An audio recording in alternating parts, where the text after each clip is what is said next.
Lahat ng ito kadyutahan ni Lisa Tanas. Lahat ito kadyutahan ni Tambaluslos at ni Marcos Jr. dahil sa kagustuhan nilang ma-impeach o matanggal si Inday Sara. Kaya ngayon dito sa press conference ni Inday Sara na binanggit niya na mayroon siyang video, okay? Na mayroon siyang video, all we can do right now is to speculate. Hinarap ni Inday Sara nang binanggit niya si Saldico at si Tambaluslos na silang dalawa lang ang nagdedesisyon ng budget na yan at syempre sa basbas ni putang inang Lisa Tanas at ni Bangag Jr. Yan si Lisang kidnapper, smuggler, kawatan na doon sa kanyang press conference, yung video na binabanggit niya, although medyo hindi masyadong malinaw kung ano yung video na iyon. Press con si Inday Sara kagabi, kahapon, dyan sa Pilipinas. At sinagot nga niya isa-isa. At ngayon may bago na naman silang hanash dito sa 9 envelopes na ibinigay daw ni Inday Sara kay DepEd Undersecretary Gloria Jumamil or Jumamil, I don't know how would you pronounce it. Noong si Inday Sara ay nasa DepEd pa. Mga kababayan, lahat ng ito kadyutahan ni Lisa Tanas.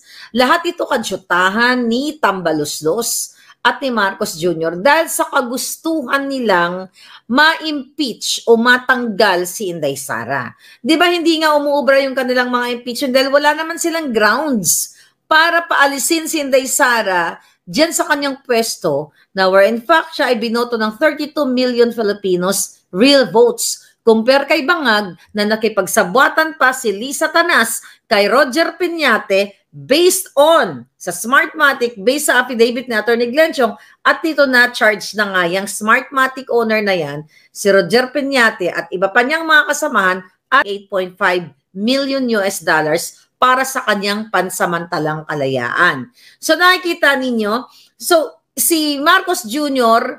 ay binoto ng multo. Okay? Binoto dahil nakipagsabwatan sila sa Smartmatic. Si Inday Sara na binoto ng Pilipino, gustong tanggalin ni Bangag, ni Tambaluslos, ni Lisa Tanas, ni Saldico, dyan sa kanyang pwesto at inuutusan yung mga young goons at ang mga kasabwat na mga buwaka ng inang senador at mga buwaka ng gininang mga kongresistang o tongresista o mga kawatang kongresista na lahat sila naka-Patek Philippe, lahat ng mga designers, yung mga hinayupak na yan na nanglilimahid sa kahirapan o nanglilimahid sa pulburon, pero lahat sila naka-designers at yan po ay gamit ang pera ng bayan. Kaya sabi ko naman sa inyo, kailangan yung magsalita at mag-speak up day. Alright, noong September 21, ang daming nag-speak up day, pero nandyan pa rin si Bangag. Malay niyo, bukas gorgor na siya, di ba, sa sarili niya, dahil addictus benedictus siya. At kayo naman, na nagsasabi na, oh, ano nangyari, bakit nandyan ba si Bangag, bakit, you know, hindi naman successful yung inyong pakikipaglaban dyan sa Liwasang Bonifacio, ek. Alam nyo, masyado kayong walang patience. Ibig sabihin, you're not fighting for your country. You're fighting for your personal interest. Sino ba ang gustong manatili pa yung mga buwaka ng inang Bangag na yan? Kaya ngayon, dito sa press conference ni Inday Sara, na binanggit niya na mayroon siyang video. Okay? Na mayroon siyang video, all we can do right now is to speculate. Ito na bang video na ito ang magpapatumba sa mga Bangag? Hindi natin pwedeng puwersahin si Inday Sara na, oh, sumama ka Inday Sara sa aming pakikipaglaban na mag-rally-rally, you know? Hindi nyo pwedeng diktahan yan. Kung meron man siyang timeline, meron man siyang eksena at pilit siyang lumalaban sa mga hegemonyong gusto siyang, ibagsak. Gusto siyang i-impeach. Tignan mo nyo, di ba? Ang ginagawa ng Inday Sara ninyo. Pero kayo naman, well, I think you're not a supporter of Inday Sara. Kung kayo ay sinasabi niyo na ganito, ganyan, parang walang nagli-lead sa inyo. Sino nagsabing walang nagli-lead sa inyo? Nandito ako. 'Di ba? For 2 years, andyan naman siya. Lumalaban siya sa mga demonyo. Nilalabanan niya dahil ninanakaw yung pera ninyo. Imagine mo, sinabi na mismo ang tapang na binoljak. Okay, na hinarap ni Inday Sara nang binanggit niya si Saldico at si Tambaloslos na silang dalawa lang ang nagdedesisyon ng budget na yan. At syempre sa basbas ni putang inang Lisa Tanas at ni Bangag Jr. Yang si Lisang kidnapper, smuggler, kawatan, lahat na. Ngayon, ano yung video na sinasabi ni Inday? Pwedeng video yan, okay?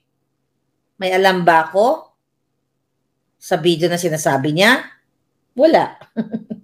Ayokong agawin ang moment ni Inday. Pero, ang pwedeng, yung possible, kasi nakaskontodong smile si Inday na doon sa kanyang press conference, yung video na binabanggit niya, although medyo hindi masyadong malinaw kung ano yung video na iyon, para kasi sinasabi niya na ginagamit nila Tambaloslos, itong sila Franz Castro, si Trillanes at yung mga young guns ba, no, para to attack Inday Sara.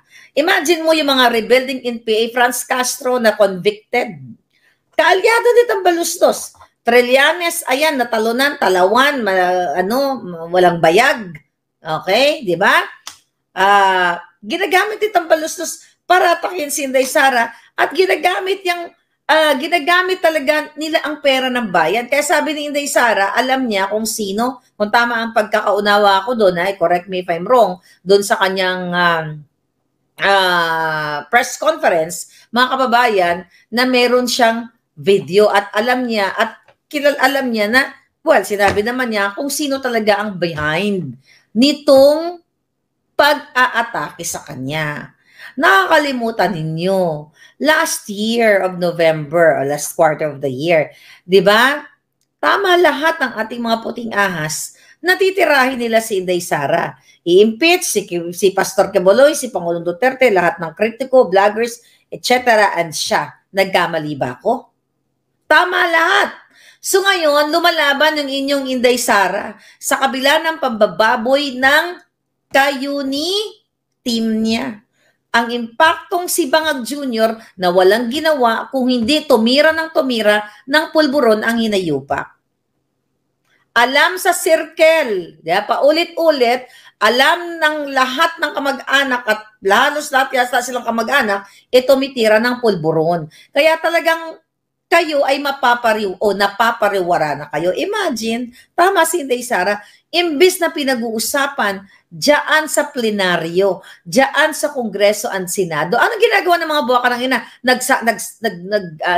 Nag-show off ng kanilang mga alahas, mga diamanting ninakaw sa kaban ng bayan, ng kanilang mga relo, ng kanilang mga bag na designers na ninakaw sa kaban ng bayan. Imbis na ang pagkaabalahan kung paano paangatin ang buhay ng Pilipino. Tama si Inday, pag-usapan ang pinangako ni Bangag na 20 pesos na kilo ng bigas. Recently, nangako ng 29. Wala rin nangyari. Pagbaba ng kuryente, imbis na bumaba, tumaas. Pagbaba ng mga bilihin, hindi nyo na mabili ang mga bilihin.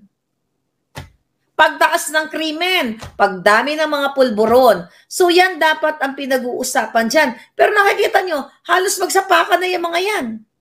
Wala yan, buti-buti pa ngayon mga taong nasa kanto Di ba? Pero wala silang pinagkaiba sa mga sindikatong sanggano na kapag napipikon sa isa't isa, well, lahat naman ang nagsiga-sigaan dyan, actually yung mga kaalyado ni Bangag Jr. o ni Tambaloslos kasi sila ay protektado. Sila ay destined to what? Para kagatin. Okay? Ang mga taong nagsasabi ng katotohanan o ang mga taong lumalaban para sa inyo katulad ni Congressman Marcoleta. Nakulang na lang, di ba, tinapik nitong si dating rebelding Alex Bungkayaw Brigade, Paduano. Di ba, Hans? Nakita niyo ito, mga inayupak na ito. Ito ba yung gusto ninyong manatili dyan ng mga kongresista at mga senador? Imbis na pag-uusapan kung paano mabigyan ng trabaho ang inyong pamilya, paano kayo magkaroon ng pagkain sa hapagkainan, maibsan ang kahirapan, matapos ang mga krimen. Ngayon, actually hindi mo naman matatapos ang krimen, mabawasan ang mga krimen. Pero tignan nyo, dinukot na bata, grade 12 student, di ba? Ginurgur. Nagipag-meet up somewhere sa isang katchat or whatever, ginurgur. Walang takot ang mga manggugurgur, ang mga magnanakaw kasi walang gurgur na parusa sa mga hinayupak na ito, mga kababayan. Sabi nga ni Sky, yung flood control budget, naging ghost na lang. Ayan, imbis na yan ang tama ka, Sky. Imbis na yan ay pananagutin ang putang ng 5,500 flood control na sinasabi ni Bangag. Pinag-usapan ba nila? Hindi. Napaka-importante yan, mga palangga. 1.4 billion a day